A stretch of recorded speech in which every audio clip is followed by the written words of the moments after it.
To address the client timeout error in REPO, here are the most effective solutions based on the latest troubleshooting methods and community feedback.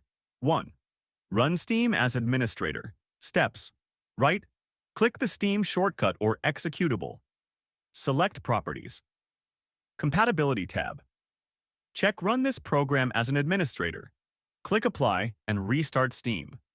This resolves permission-related network issues. 2. Update GPU network drivers.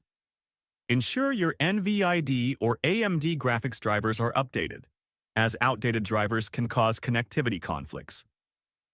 Update network adapter drivers to improve connection stability. 3.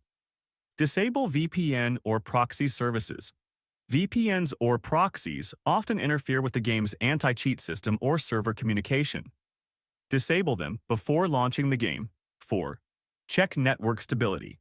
Test your internet connection for latency or packet loss. If playing with friends, ensure all players have stable connections.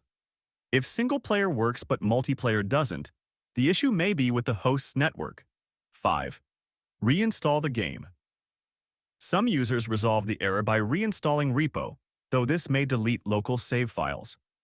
Use this as a temporary fix until a patch is released. 6. Server overload or maintenance. If multiple players experience timeouts simultaneously, the game's servers may be overloaded. Wait a few hours and retry additional notes. Avoid spamming in-game chat as some players reported timeouts triggered by excessive messages. The developers are aware of the issue, and future updates may include fixes as the game is still in early access. If the problem persists, consider reaching out to the game's support team with logs or network diagnostics for further assistance.